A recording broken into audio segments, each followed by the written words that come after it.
I went to a friend's house and I walk through the door and I'm taking my shoes off and I bend my head down to untie my shoes and he goes, "Do you have a receding hairline?" And right then and there, it was just that kind of Oh man. moment where it was like, oof.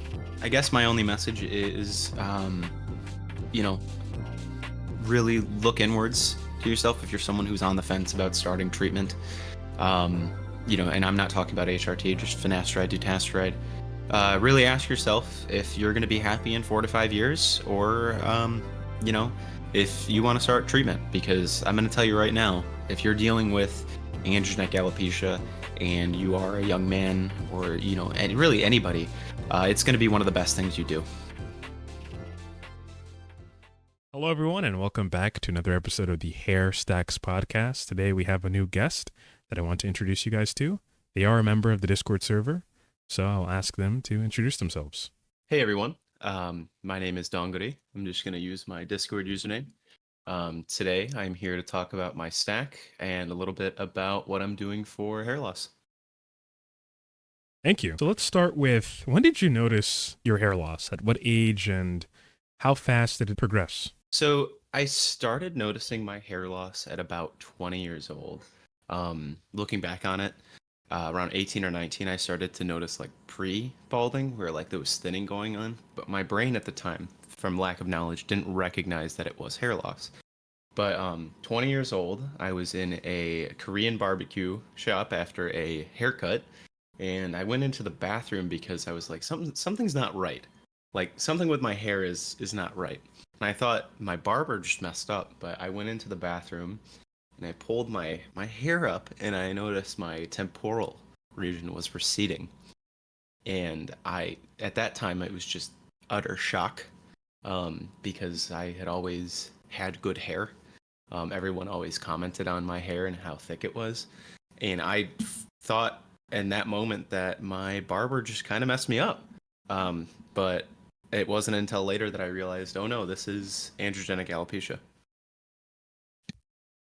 Yeah, I mean, I think a lot of people, they run into that sort of, I guess, initial stage of denial, right? It's like, oh, maybe my barber messed up, or maybe I'm dealing with like stress, which is causing my hair loss. So it's always that sort of bathroom moment where you're under that bright light and it actually exposes areas that are kind of thinned out or more so recessed. So I guess, Right. yeah. Sorry, were you? No, No, right. right. And And on the on the same same day, day. actually, too, just to kind of confirm my worst fears, the same night after I had gone out to eat, I went to a friend's house and I walk through the door and I'm taking my shoes off and I bend my head down to untie my shoes. And he goes, "Do you have a receding hairline?" And right then and there, it was just that kind of Oh man, moment where it was like, oof. yeah, that's tough. I think we've all been there to one extent or the other when somebody points it out to you. So I mean, I guess like, what were your first steps to try to investigate how to stop this from happening? Yeah, so immediately I started Googling when does this normally start? And I read the statistics of like, it goes up a percentage. Like if, men by 50, there's like 50% of the population is bald, or experienced androgenic alopecia. So I started researching. I seen minoxidil. I seen finasteride, but the first thing that I seen online with finasteride was, oh, it's going to ruin your libido. It's going to, feminize you, yada, yada, yada. And I put it off for quite some time. So I did nothing. Okay, I see. Yeah, so I mean, that's kind of like the resistance a lot of people, run into when they first start losing their hair. When they look up the potential, therapeutic treatments for it, there's always some sort of like horror story or some sort of, I don't know, some sort of resistance that occurs. I guess, how did you, let's speak on that for a bit. Like, how did you overcome that, or did you ever overcome it? So there, several years progressed. So I started finasteride about 2 years, 2.5 years after I noticed the initial issue. And eventually I had gotten to a point where, I was coming up on like a Norwood 3 and I was seriously depressed. This was something that I thought about day in and day out. There was not a moment that went by where I didn't think about it. And there was a time where I was so depressed about it that I said, I actually don't care if these things have horrible side effects. I don't care if, my libido is gone. What's libido if I'm not going to use it anyway? I have a large head. I was rapidly balding at 22. So it's like, I don't need it anyway if I'm just going to be, ugly.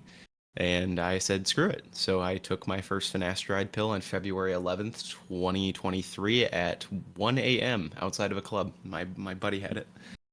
And I took it there. And I quickly realized, oh, nothing's happening.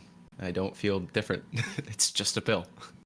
Damn, you have the exact like time, day, date, and everything down. That should be a celebration day. I noticed balding. Yeah, I have the exact date. It was August. I think it was August 18th, 2020, at like 5 something p.m. at the Korean barbecue shop when I noticed.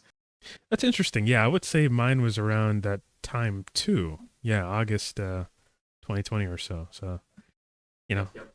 And okay, so that's a interesting point, right? So, do any of your family members or friends like were they also dealing with hair loss, and what were their general like I mean, did you go to them for any advice, and did they give you like I don't know, like typical boomer advice, or just shave it bro advice? Yeah, so my father, on my father's side, they all have severe androgenic alopecia. Um, there's a couple outliers. One of my uncles has an afro and never experienced it, but the rest of the men have androgenic alopecia. I initially went to my father for advice, and he basically just told me there's nothing you can do about it. That this is, you just let it go, and that's the manly thing to do. And you live life as you normally would. And obviously, I tried to accept that, and I just couldn't. It was one of those things where it was like there was too much of a bite to swallow there. So my mother was a hairdresser, and I went to her for advice, and she also told me the same thing. She's like, "Hey, there's nothing you can do. This happens in our family." And I cut older men's hair all the time that have balding, and as you get older, you'll just grow into it. You'll get more attractive as you age. And hearing this as a 20-year-old while seeing her clients, because they came to the house, be like 45 and have better hair than I did, it was devastating. Yeah, that's I guess that's kind of you know a bit aggravating when you just see somebody older than you who doesn't have to deal with AGA, and it's kind of like, oh man, maybe I'm just like rapidly aging, beyond my years. And I think it's one thing if you face this kind of issue when you're in your 30s or 40s, but when you're a young man, in your 20s, where you're pretty much just starting out life, this thing, some people in the audience may not agree, but it's pretty debilitating, right? Like you're rapidly seeing yourself change before your eyes. So that's very I didn't stressful. continue college because of it. I was supposed to go back to university, and I didn't because I was too embarrassed to not to basically show myself in public without a hat on. I see. Man, yeah. I mean that again, like we had another guy in the server. He had a similar issue too, right? Like from what I remember, he didn't even want to go to prom, right? Because of what he was dealing with. Being AGA, androgenetic alopecia. It is a real thing, when it comes to affecting and impacting people's mental health. But beyond that, right? So when did the entire hair loss stack, come to fruition, right? So you got on finasteride. How long did it take for you to see shedding, and from that regrowth? So I got on finasteride, and at the same time I bought some minoxidil, and I kind of signed off my blood cult to minoxidil. I'm still using that to this day. Initially, I did see some shedding, and that it wasn't that scary. It wasn't like a huge shed. The scariest thing was about 6 months down the line, I noticed a significant shed. And initially, I thought that it wasn't working. But no, it was just at the 6 month mark, the shed was so big that I had actually lost ground. So I don't know, I think I was kind of an outlier there where I didn't actually see an initial shed. It was more of towards the 6 month mark. But again, that is also determined by when you start, where your hair follicle is when you start taking the medication too, I think. Yeah, that's true. And I think a lot of people, I've seen this on Trust so many times. It's like, oh, it's not working, so I quit. And it's like, well, when did you quit? Well, after, a month or so, I was noticing my hair was falling out more. And that's kind of like I guess, an issue with many people who begin, right? Like, they need to have some sort of resilience or fortitude to actually, push through the shedding period, right? I guess like what did you like how did you cope with that, right? And seeing because it's one thing to like cognitively know like okay, with 6 months after shedding, you should get some regrowth, but how did you like deal with the immense amount of shedding that occurs? Because some people listening right now who may not have started, they may start and they're probably going to see a substantial amount of their hair fall out within like maybe a month of starting. So how would you go about dealing with that internally? So what I told myself was if you're going to be bald anyway, there's there's nothing really like there's no reason to stop. You might as well see what this does, Yeah. a year from now or 2 years from now. Having that mindset that you know you don't care what the now is. This is really hard, especially today when we have so many distractions and so many things that are just instant gratification. You really have to tell yourself like, all right, I'm going through it right now, but think of myself in a year or think of myself in 2 years if you are a responder, of how much is going to come back or even how much you wouldn't have lost, right? Because this can progress significantly faster. 1 year it might be slow, the next year you might traverse the Norwood scale in a negative way, two or one or two times. So it's really just being in that mindset of you you're going through it right now, but on the on the end of it, you will come out as likely better, and that's hard to do. I mean, that's so true, especially what you said, right? Like, you don't know how fast this thing can, like, progress. And I've seen people where they're like, I mean, it's not bad right now. I think I'll wait. And that is such, like, I don't know what that is. It's Maybe it's detrimental. exactly, yeah. But it's like, I don't know what kind of mindset that is. Maybe it's them not recognizing that your hair loss it probably won't continue at the same pace. Because I've seen people where they're, you check through their Trustless Reddit history, where it's like 1 year they're concerned about it, like, oh, I'm a Nord 1.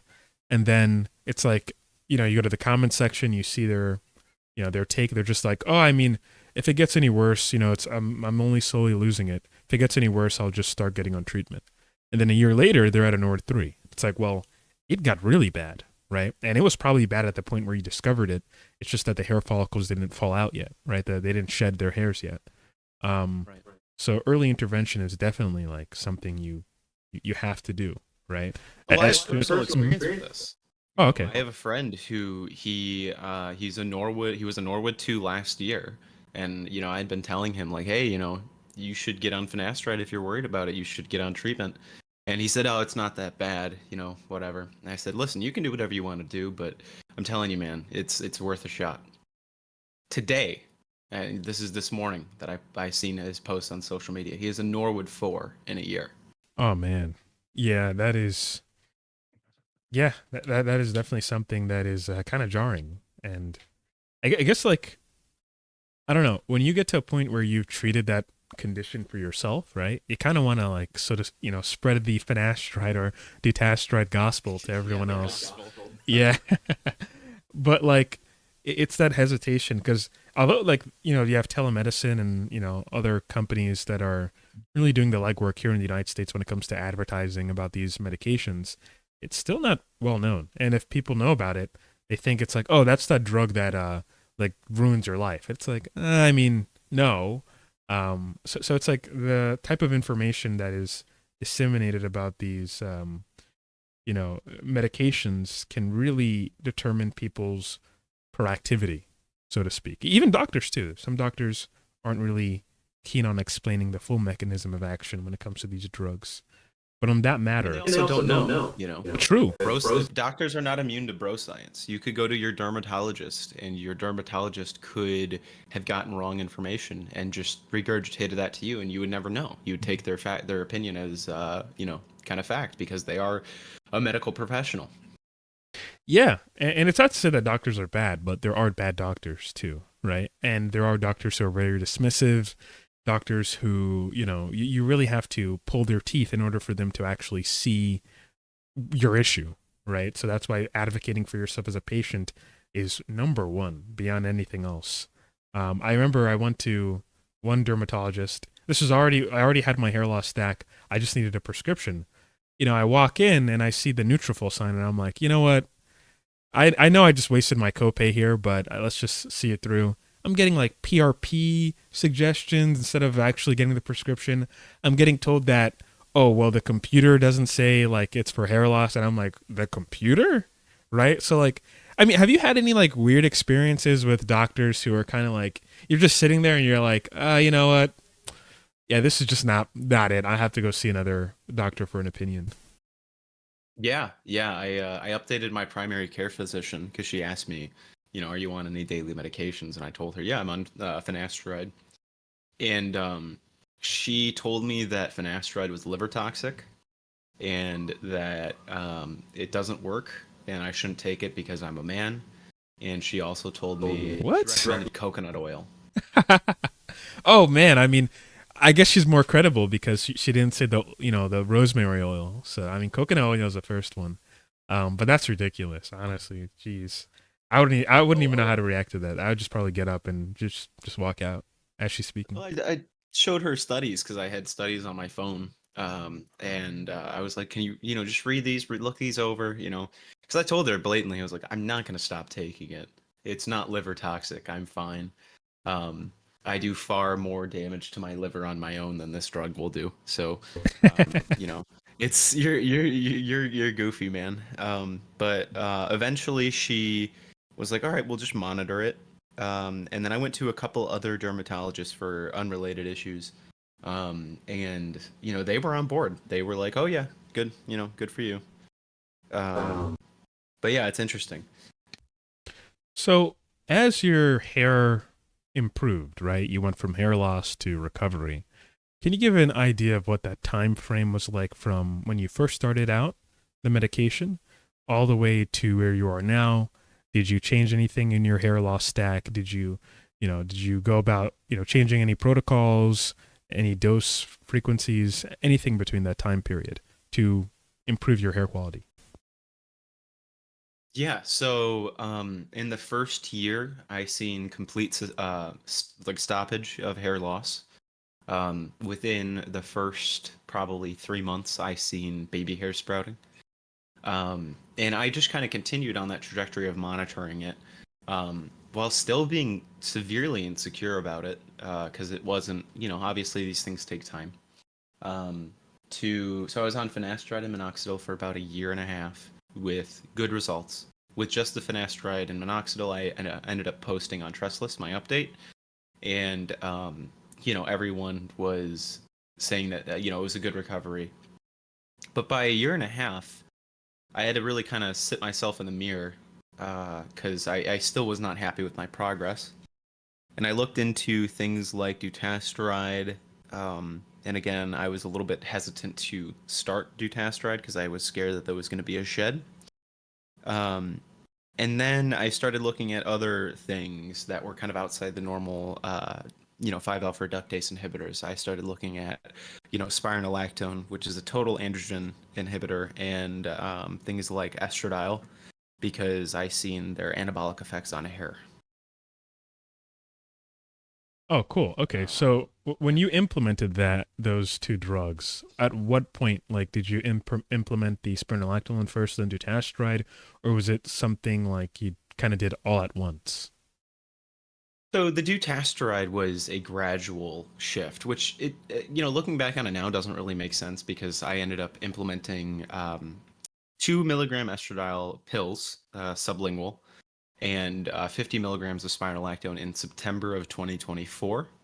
and I started my regimen where I would take one dutasteride a week and the rest finasteride, and then each month I would step it up. So the next month would be two dutasteride, the next month would be three dutasteride, so on and so forth. But looking back on it now, because I was on HRT, it didn't really make sense to do that. I just kind of did that out of it being a pattern. Um, Yeah. so looking back, I would have just started it all together. And for those of you who don't know, HRT is what again? So HRT is hormone replacement therapy. Typically, transgendered individuals, male to females, take it.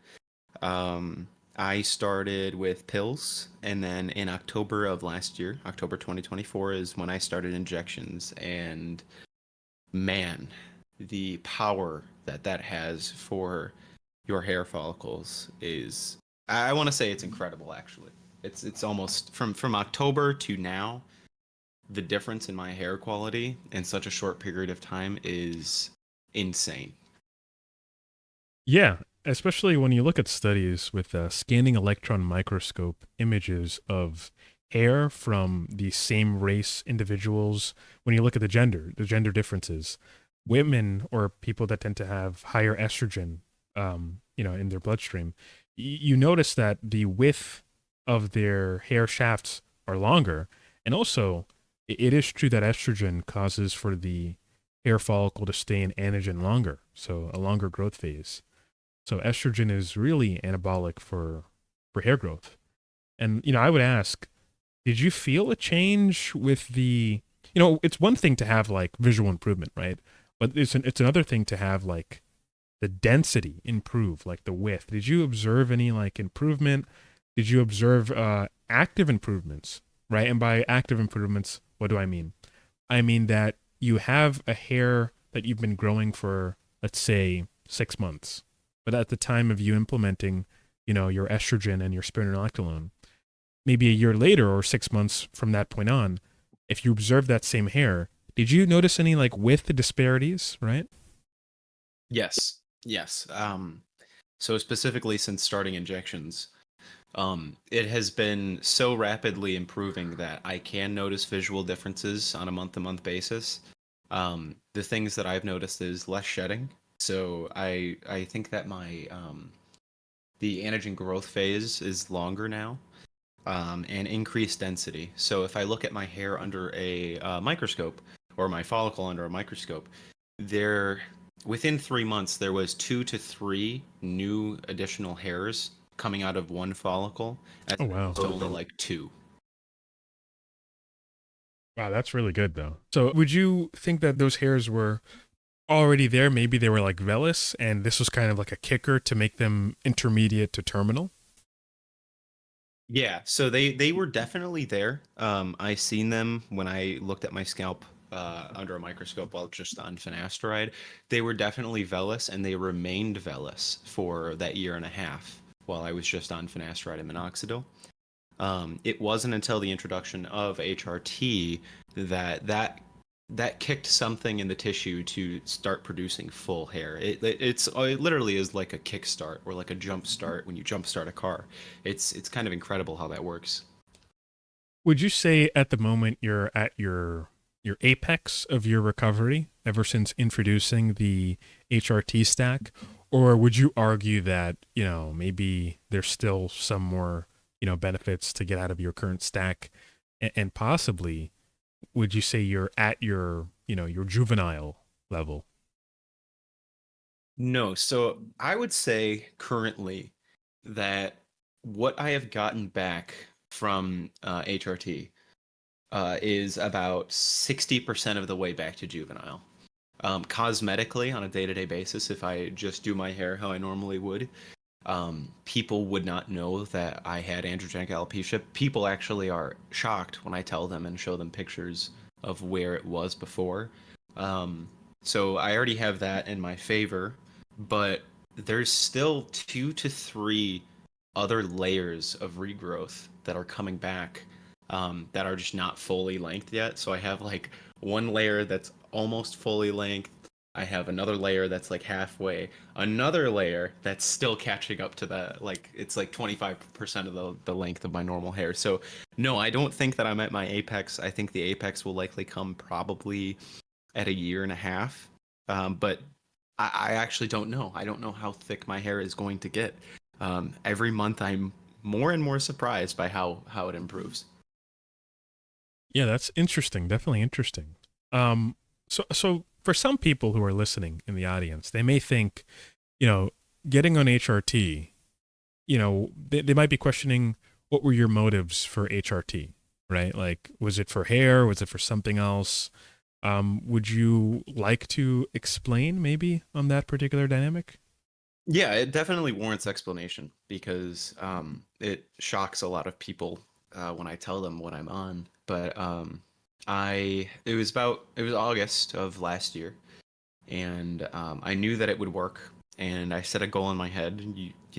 You're going to get back all of your hair without a transplant, and that was the only goal that I set at whatever the cost was.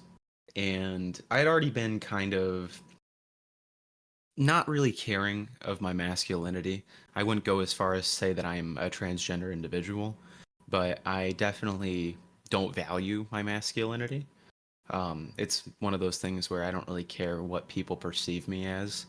Um, and I don't really assign things genders, right? Like I very much like kind of how the Romans were, where men had longer hair, men wore dresses. It wasn't that odd. I don't necessarily think that it's that odd.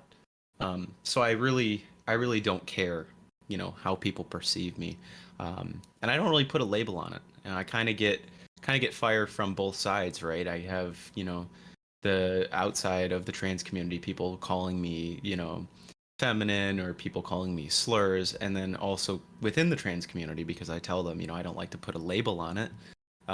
They kind of call me, a fake or a fraud. But really, it's just I'm kind of just doing me. Don't really care. Not really hurting anybody. Just trying to live my life. But I will say that since starting HRT, um, I no longer am depressed. I stopped my SSRI completely. Um, and something about just introducing estrogen as my primary hormone, um, it's an incredible feeling. It's like I never lived before that, which is really interesting. Most definitely, yeah. I mean, if it's making those improvements to your life, then I mean, I don't see why people would be angry. And and this is the internet, and people, tend to get angry over anything. And my thing is, it's like everyone has a means of expressing themselves, right? And as long as you really aren't hurting anyone, then I don't see why anyone should have an objection to what you're doing. And if you have an image in mind, if you're trying to pursue that image, no, go for it, right? Um, Yeah. so Yeah, that's and what I I just want to think. say this too, first and foremost, if you are a cisgendered man listening to this and you're struggling with hair loss, I don't recommend you do this. You will have, as prior guests have said before, you will have severe changes to your image. I lost a lot of muscle mass before starting HRT. I had a six pack, no longer have that. Regardless, I still eat the same. I work out the same. It will change you, and for someone who is comfortable in their masculinity, I feel like the downside of losing that would be so mentally damaging that it probably wouldn't be worth it. It's probably worth just rocking, sticking on finasteride or dutasteride, and seeing how the progress goes. So I'm not pushing this at all.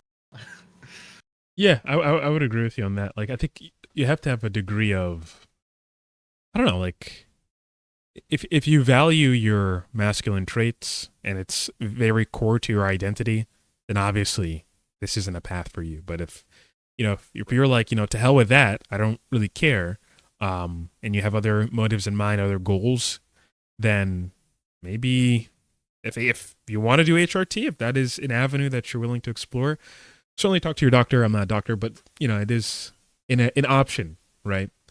Um, Yeah, absolutely.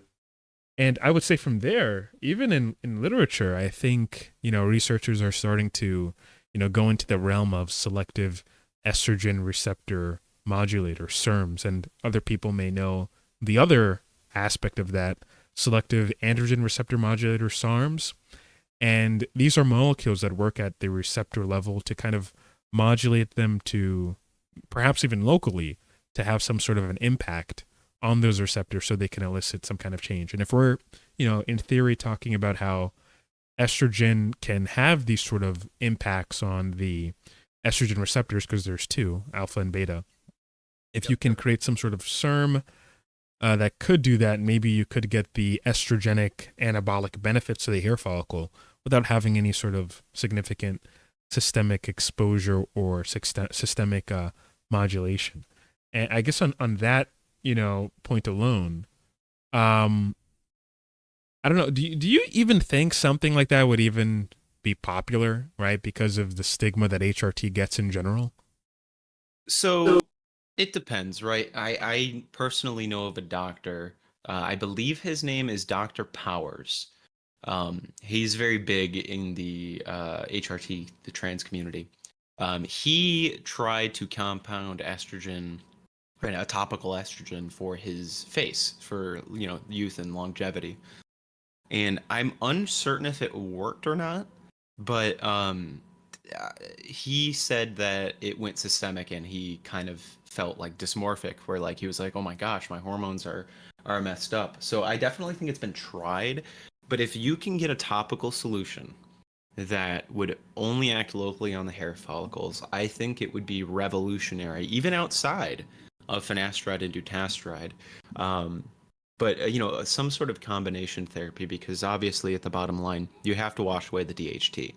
If your tissues are reacting in a way that's destructive due to a secondary sex hormone, you have to handle that. So I don't think finasteride and dutasteride will ever go away. I think it's kind of a baseline defense. And again, even outside of hair, DHT is destructive after puberty.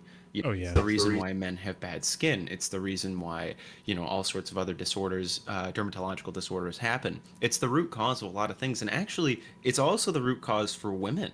A lot of women with PCOS experience hair Yep. loss. They experience hormonal acne, and it's all dihydrotestosterone.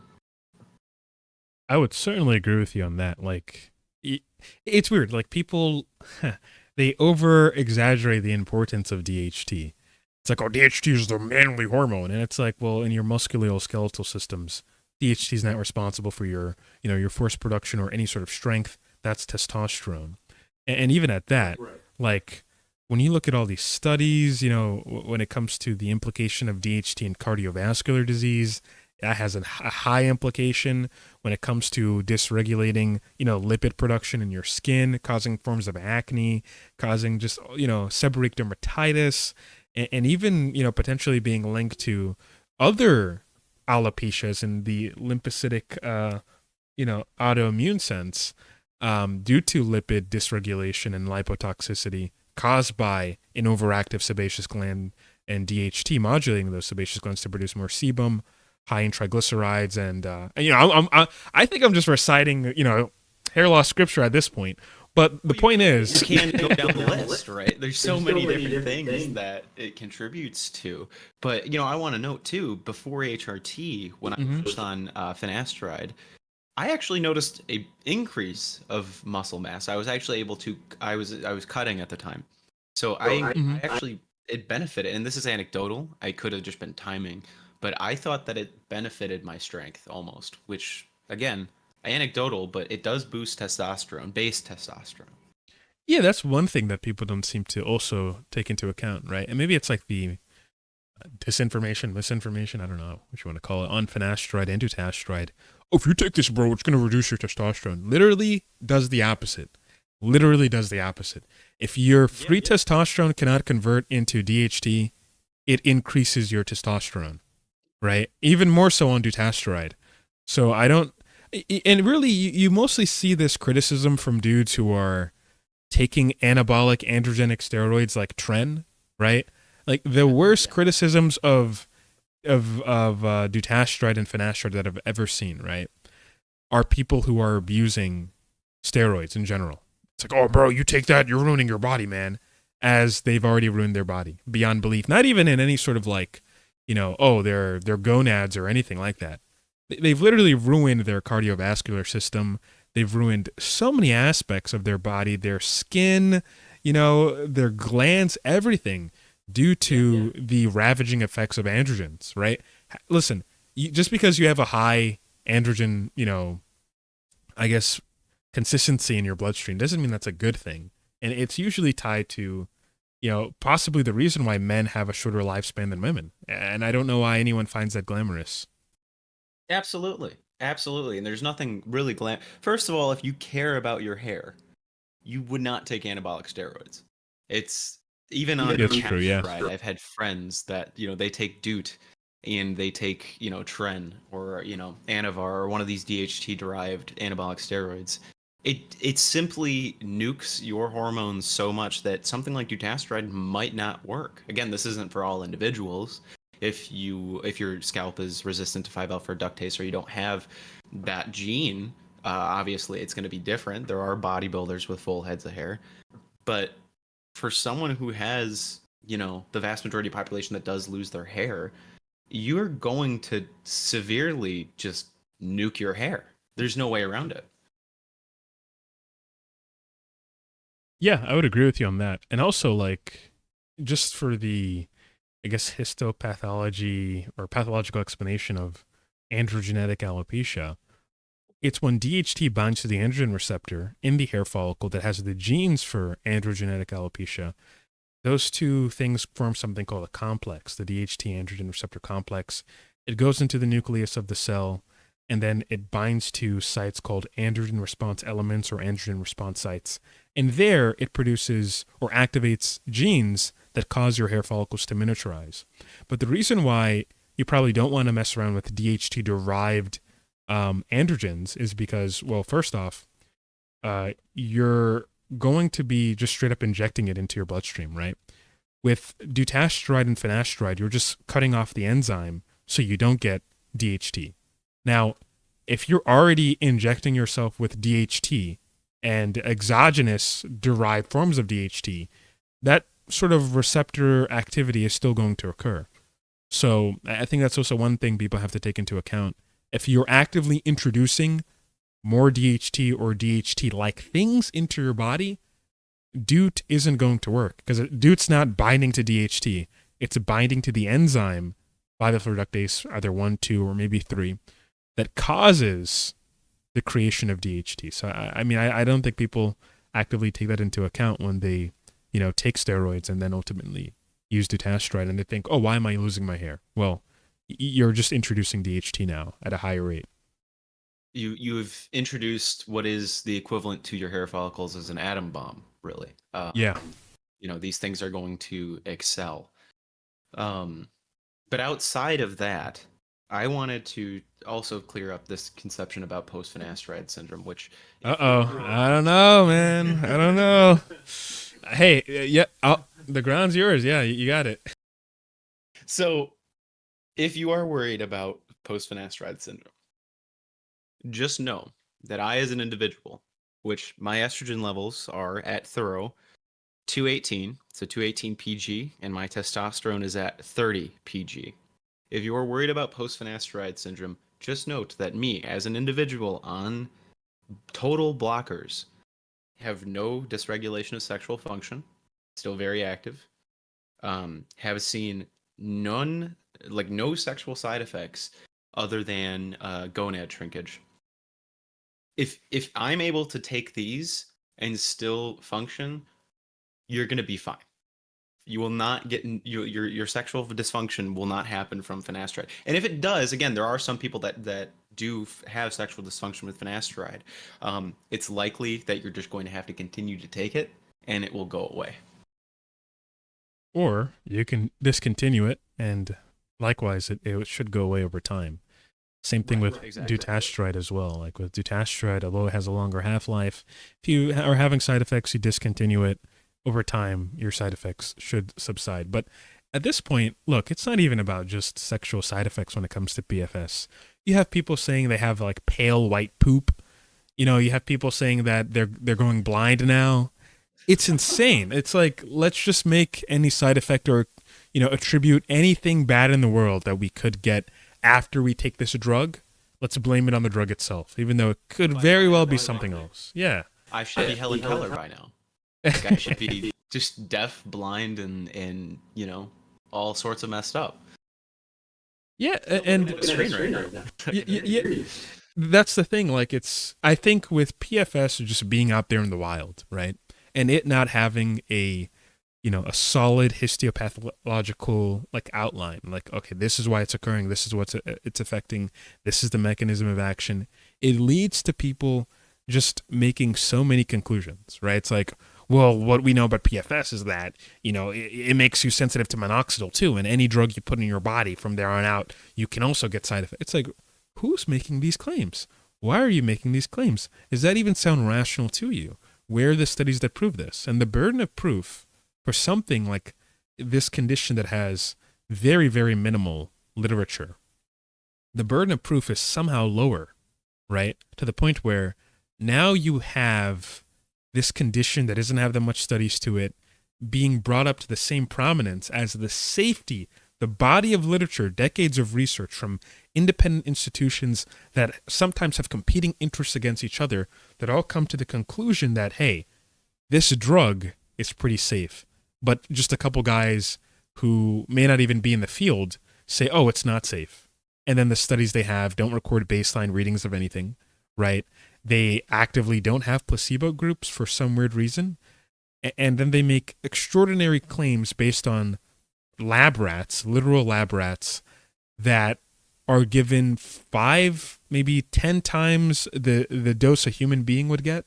Like, if you're telling me you're taking, 8 grams of finasteride or dutasteride and you have side effects, I'll believe you 100%, because that's insane. Why are you taking that much, right?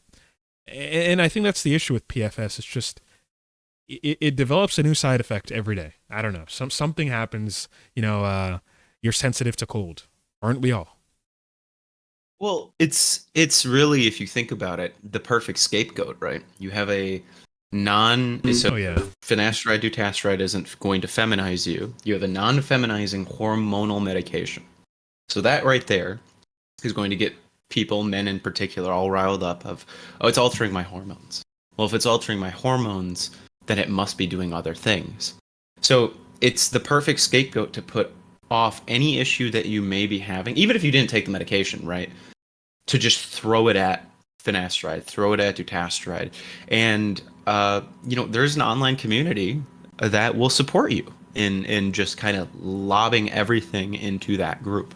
There are people that will reaffirm your beliefs. I seen one guy say that he relapsed on cocaine because of finasteride. Oh man. I was like, no, that's. He's like, it got rid of my willpower. It's like, what? What do you mean it got rid of your willpower? Like, that seems... So again, it's so easy to excuse bad behavior or things that are affecting you on a single drug rather than actually dig deeper and assess the problems. It's like, I don't know why I'm gaining weight as you are eating a pizza in its entirety. It's like, it's so easy. Finasteride made me do it. And you said something in passing that was pretty interesting. Even if you didn't take the drug, right? It's at the point where people who never even took finasteride or dutasteride have developed post-finasteride syndrome, right? It's like, yeah, I touched a bottle, or I took Accutane. Oh, Accutane, that's another story. But you can get PFS from Accutane. It's like, oh, I put tretinoin on my skin, I have PFS. Or I ate saw palmetto, I have PFS. Someone said, oh, I've been on, I've been eating fruits and vegetables. Believe it or not, you have a community online that says fruits and vegetables can cause sexual side effects. So it's like, I don't know, right? Like, it's at the point where I think a common rebuttal that I'll hear is, even after presenting all the facts that debunk PFS, because it's not the case that, oh, we just don't know what's happening. The current literature contradicts the foundations of PFS. But it's gotten to the point where you have people who are like, okay, even if that's the case, right? Do you really think a bunch of people online would lie? Like, do you think a bunch of people online would come together and complain like this? And it's like, yeah, I do, right? You have online communities where people think that, you have cell towers and underground, humanoids who are taking over the world, and you have people that think that oxygen is deadly, right? I mean, maybe at certain concentrations of pure oxygen, whatever. But if I sit here and say like, you're now manually breathing, and you start manually breathing, you recognize that maybe words do have an impact on how you think, and you shouldn't rush to complete judgment of a drug that's been on the market for what 30 years now, that's had decades of research and studies on its health benefits and even potential negatives that it couldn't find that many of. I don't know, like what the hell's going on, but I blame social media for the most part. I'm gonna have to ask my fiance if she has post-finasteride syndrome. She's on tretinoin and actually spironolactone for hormonal acne. So I'm gonna have to go after this and ask her if she's experiencing any PFS. The only PFS that I think is real is hair growth, right? That's and okay, just to be serious on that matter, why wouldn't continuous hair growth or benefits for hair continue if you have PFS, right? If it's impacting your ability to produce DHT, or some of the arguments, well, it causes changes to your 5-alpha reductase gene, where certain polymorphisms, it can mutate it to cause epigenetic changes. Okay, so you get all the negatives but none of the benefits, right? Right. It permanently destroys your capacity to produce DHT, but yet you're still losing your hair. Like, what's going on here? That's a fallacy in itself, right? Because if you didn't have DHT or you had lower DHT, you wouldn't be losing your hair. Exactly, yeah. And I think here's the I guess the charitable take here, right? Just have better studies, and it can be done, right? Like the one study that talked about epigenetic changes in individuals with quote unquote post-Finasteride syndrome, the gene that controls 5-alpha reductase type 2. When they examined their cerebral spinal fluid, they said, "Oh, look, there are polymorphisms here," right? As if that's the only kind of epigenetic change you can have. Like, you can't have anything to do with methylation, frequencies. But if you really wanted to prove that it was the cause of finasteride, you would get a group of men that didn't report having PFS, and you would examine to see, okay, where are the epigenetic changes? Where are the different methylation patterns? Where are the polymorphisms that exist? And if there are no differences, then maybe you can't blame, finasteride for, causing a sort of effect here, right? But they conveniently leave things. I mean, can women have PFS then if they are a primarily, estrogen-based hormone profile, and you are claiming that the lack of DHT is causing all of these changes? Why aren't women on just a baseline experiencing horrible side effects of being a woman? Well, some people might argue that they do every month. Well, but okay, yeah, that's true. But the point being is that there was a study. I forgot the syndrome. It's called PMDD, post PMDD. What was it? Premenstrual dysphoric disorder. There we go. And there was a study where women took 2.5 milligrams of dutasteride, and apparently it said that it helped them regulate their allopregnanolone in their brain and their serotonin and all that stuff. And then some people who support PFS, they're like, look, that means it does go into the blood-brain barrier at a significant extent. But even so, that study had no controls. They didn't even monitor the women's blood work. It was optional, I think, to do blood work. It was just all over the place. It was a mess, and nothing was statistically significant in order to prove that it was the dutasteride that was actually causing positive changes in those women. But even so, the women that I think there was one group, women who didn't have PMDD, they didn't even have any changes to, their I guess their mood, right? And they did take 2.5 milligrams dutasteride. So if it is, modulating your neurosteroids to any significant extent, in the women that did take that much, right? if it's supposed to bring it down in order to bring you to a normal level, if you don't have those issues, they should have gotten like depressive symptoms because they took 2.5 milligrams of finasteride. But the fact that they didn't, I guess that kind of contradicts their point. Anyone who cites that study. So it's just all around. I think it's just fear mongering, right? And I guess what I'll ask you is, how can someone get over the ample amount of fear mongering that exists around these two drugs, in the face of them losing their hair, going bald, and then pretending that they feel good about it? It's just ridiculous. You get to, I mean, at least like me, my hair loss debacle affected me so deeply that I was considering taking my own life at one point. And again, that could just be me. I don't know. I could be messed up, whatever.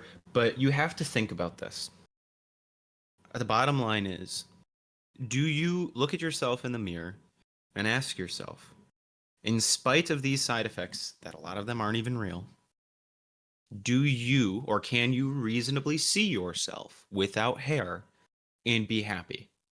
If the answer is yes, then go about your day and, do what you want. Good on you, right? I couldn't do that. Good for you. You have that much confidence in yourself, or, whatever you have. Your hair doesn't mean that much to you. Fine. There's no issue with that, and just shaving it off and rocking a bald head, right? Some people do it. But if you have any resistance to that, you have to have a serious conversation with yourself, because this is going to affect you for the rest of your life. Yeah. This doesn't just come back. A hair transplant isn't going to solve it. Eventually you will need to handle DHT.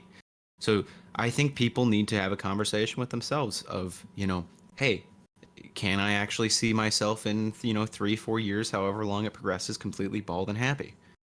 The answer is no. You have to take action, because you're essentially setting yourself up for torture. I mean, if you're going to look at your future self in the mirror every single day for the rest of the time that you're alive and not like what you're seeing, that is horrible. I couldn't imagine doing that, right?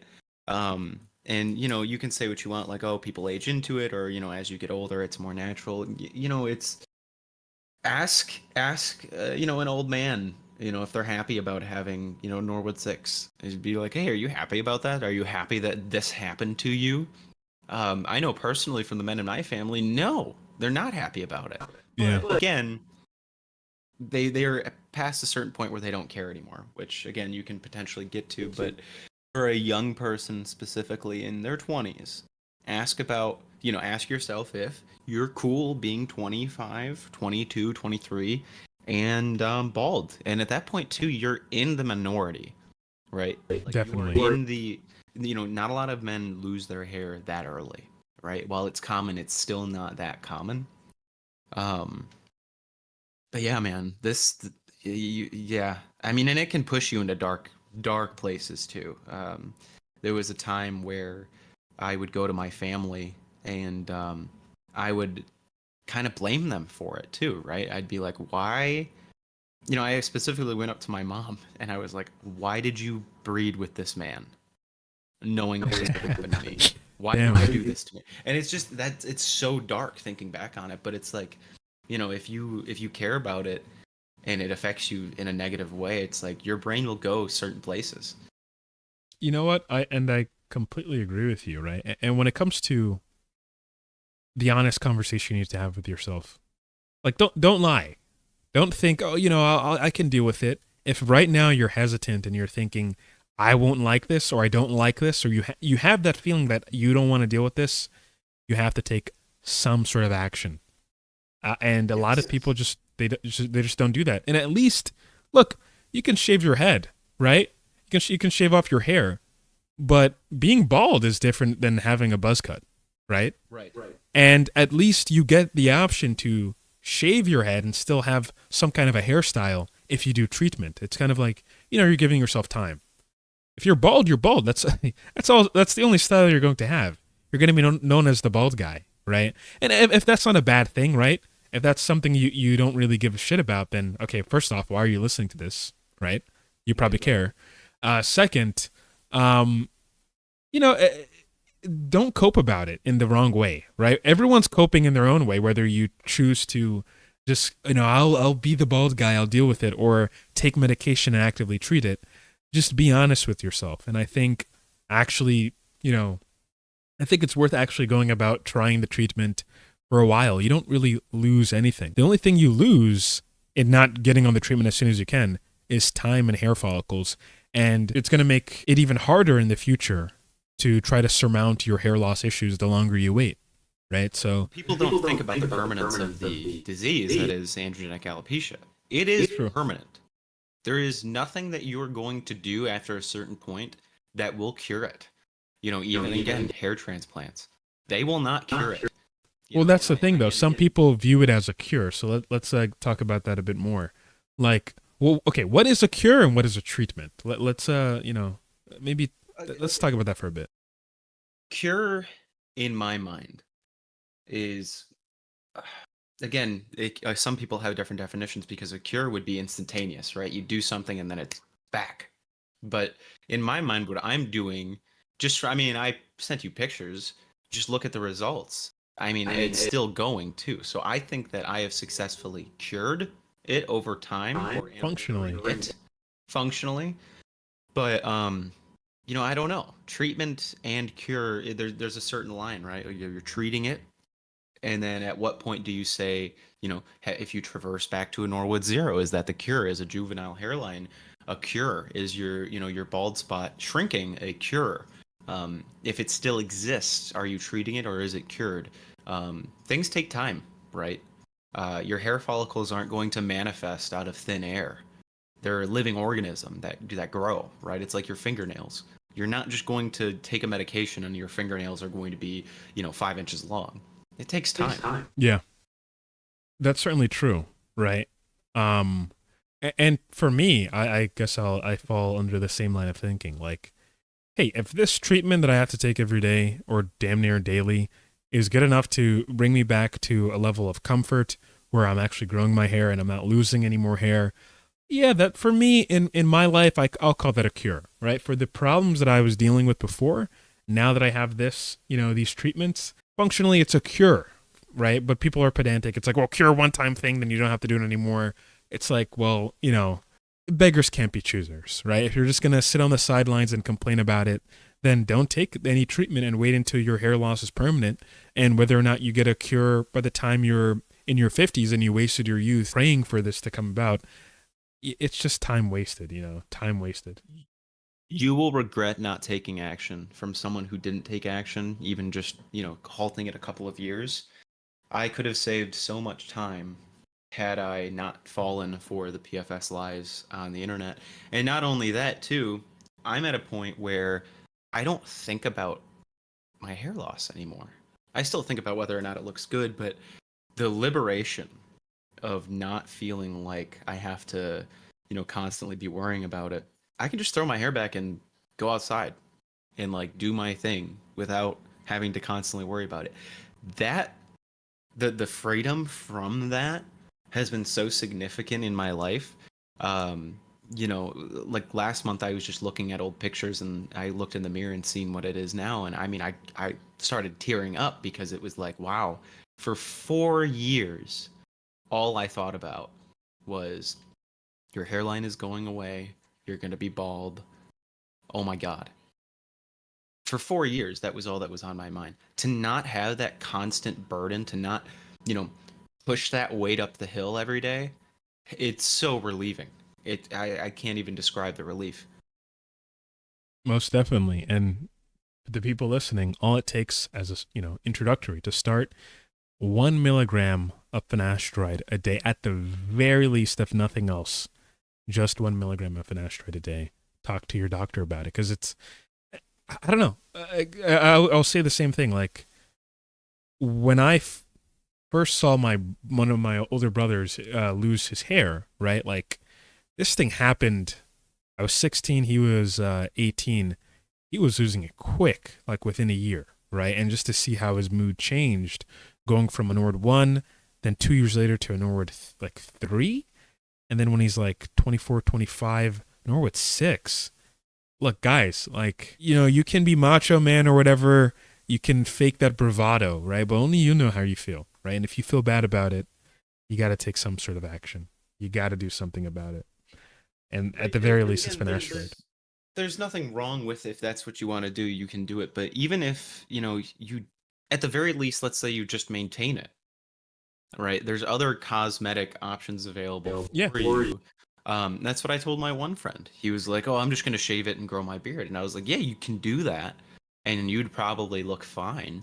But wouldn't you want to save it just in case? Because there's no going back. It's not like one day you're like, you know what, I actually miss my hair. Let's get it back. It's like, no, no, no, no, no. Once it's gone, after a certain point, it It's is what it gone. is. However, I do want to say something about, and again, I'm not advocating people take this, something about estradiol, or estrogen, specifically E2, kicks dead follicles in a way that nothing else could, right? Even just blocking DHT. My temporal regions are coming back in droves. And again, that didn't happen on just standard treatment. So again, I don't know. I don't know what's going on there, but it's working. We do have our one Italian friend that some people in the audience might be familiar with, Alessandro. He talked about how in Italy they actually, some people get it, I think progesterone or estrogen sulfate compounded into a topical. Um, and that seems to be therapeutic for some people, although it can go systemic, and you have to be careful with the percentage you use it at. But hey, if you're willing to be, obviously we're not doctors, so you definitely have to talk to a doctor and go to a compounding pharmacy to get these sort of things. But it is ultimately another avenue to kind of research as well, right? To talk to a doctor about, and just to explore your options. And taking 1 milligram of finasteride and just in the best case scenario, just stopping the hair loss. If you want to get a buzz cut, like I said earlier, get a buzz cut. But a buzz cut at a Norwood 2 is not the same thing as a buzz cut at a Norwood 6. So even diffuse, right? So it's kind of like, you know, just keep things in perspective, right? If you want to use a bald filter to see how you'll look, and if you really will rock the kind of look, right? That's something to kind of help you forecast the future. Yeah, absolutely. I mean, I did that. No, I have a big head, so it was not an option for me. My head is massive. It actually eclipses my fiance's head. Oh, I forgot to even ask you. So, like, what was the reaction? Because I'm sure people around you noticed that, your hair is probably, going crazy, getting better. So, like, what was the reaction of people around you? So my family that I haven't seen in like a year, when they seen it, they thought it was a wig at first. My aunt came up to me and like pulled on it. She was like, "This is a really good like wig. Where'd you go?" And when I told her it wasn't a wig, she didn't believe me. And I took me plucking a hair follicle out and showing her like, "This is not a wig. This is actually my hair." Where she was amazed. Um, my friends who used to make fun of me, they used to call me Vegeta, uh, Uh-oh. are completely in shock about it too. Um, but they oftentimes refer to it as like, "You remember when you were balding?" And I was like, "Yeah, I do remember. I do." Um, so they are super duper like impressed by it. People at my work have noticed. So people who left and came back are like, "Whoa, what happened?" Um, so it's generally overall positive. When I tell people that I'm on HRT, there's a split in reaction. My family isn't too happy about that, but my friends don't really care. Uh, they they I remember having a conversation with my best friend about it, um, and he looked at me and he was like, "Okay," and I was like, "Yeah, that's it." He's like, all right, what do you want me to do about it? Like, what am I supposed to do? I was like, oh, I'm just telling you. Um, and my fiance kind of had the same reaction too. Um, I went in fully honest. I was like, listen, these changes are going to occur. Um, I am going to probably get a lot more feminine. Are you okay with that? And so far she's fine with it. That's great. Yeah. I mean, it's good to have people like not be annoying and like try to convince you about something, especially something like this. It's not like it's crazy, right? Like, and I do think some people who tend to be judgmental about HRT in the audience have to kind of, monitor themselves or moderate themselves a bit. Not in the sense like I'm saying, oh, I'm a SJW or whatever, but it's like, look, if you're taking finasteride and you have a criticism of someone taking HRT, somebody has a criticism of you taking finasteride. Someone's going to be like, oh, what you're doing is extreme. You're taking finasteride. You're blocking DHT, the most manly hormone in the body. It's kind of like, look, everything happens within a reason, right? People go within reason. And it's not unreasonable for someone to take HRT for their goals, right? It's not even the end of the world. In fact, maybe, I would say something a bit controversial here. I tend to think anabolic androgenic steroids are way more harmful, especially with how people use it these days to actual immediate health, right? So that's kind of my take on it. Oh, absolutely. But it's also like not even. Again, it is controversial because it is, a hot topic. Trans healthcare. But so many other people use it for different reasons, and you might not even know. There's people that I know that are on some form of HRT that I've never, I didn't expect that they were. So again, it's really one of those things where there's different uses outside of transitioning. I will say, you, you will, if you take this, you will feminize yourself. You will, some of the downsides, there are downsides. I no longer have the same muscle profile. I have bad gynecomastia. Um, so there are negatives if you are not comfortable with your identity. Um, for me, though, the positives outweigh the bad. I don't care about having gynecomastia. I don't care about having a little bit more body fat. Um, so again, it's all what you want to do, but that's the thing. It's what you want to do. It's if you want to do it, go for it. You're not going to cause immediate harm outside of sterilization to your body. Um, so if you want to go for it, go for it. But it's the same way of how I don't judge people who take anabolic steroids. If you are comfortable with the side effects and you want to do steroids, more power to you. Yeah, Who am I to judge you for it? You know what I mean? You have a goal, and it's one of the same. We're just trying to reach our goals. most definitely. And, I think I'll have to leave it there. If there's anything you want to say to the audience, Dunguri, it's your time now. I guess my only message is, you know, really look inwards to yourself if you're someone who's on the fence about starting treatment. Um, and I'm not talking about HRT, just finasteride, dutasteride. Really ask yourself if you're going to be happy in 4 to 5 years, or if you want to start treatment. Because I'm going to tell you right now, if you're dealing with androgenic alopecia and you are a young man, or really anybody, it's going to be one of the best things you do is to get on 5-alpha reductase inhibitor at the very least. So that's it for this podcast. Thank you guys for listening, and thank you, Dunguri, for coming on. Thank you for having me.